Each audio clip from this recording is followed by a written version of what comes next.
Let me ask you something. Why does your paycheck vanish faster than cookies at a kid's birthday party? You swear you just got paid, but now you're staring at your bank account like, who robbed me? Here's the twist. It's usually not some hacker in a hoodie. Nope, it's you, my friend. You've been sneakily robbing yourself with bad spending habits. But today I'm going to show you a simple money rule that can actually help you keep more of your cash without turning into a coupon-hoarding, fun-hating miser.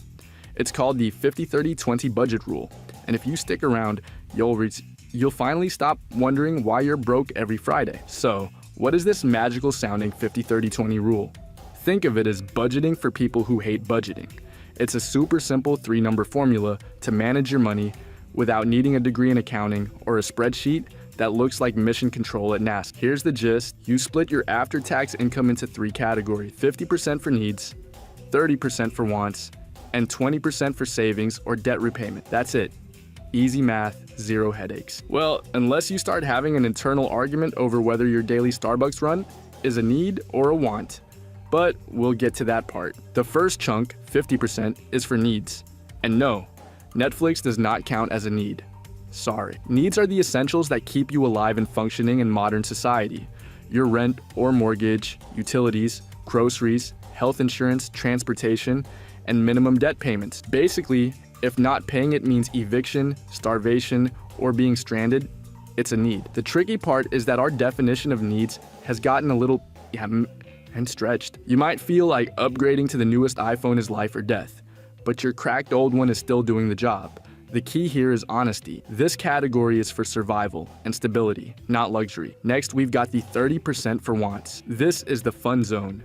The guilt-free spending that lets you actually enjoy life. Wants are the non-essentials: dining out, streaming subscriptions, vacations, concert tickets, impulse Amazon buys, and yes, the occasional just because Target run. The point is to keep these fun expenses in moderation.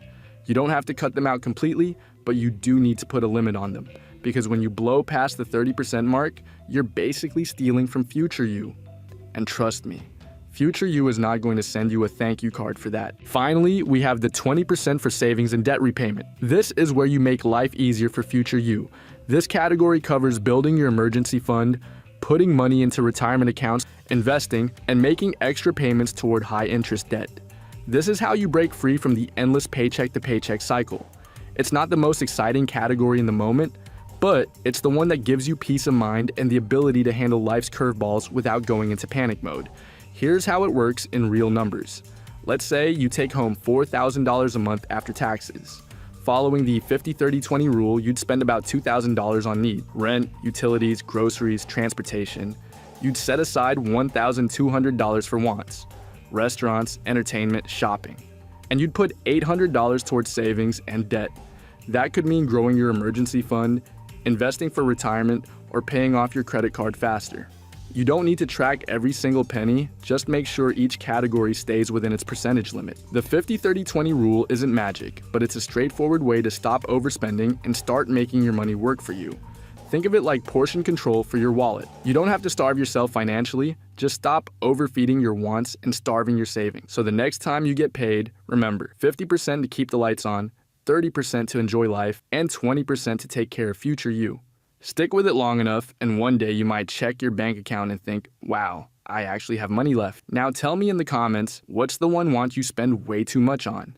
No judgment. Okay, maybe a little judgment, alright? That's a wrap. If you learned something new, smash that like button. It's free, unlike most things these days. And hit subscribe so you don't miss the next video.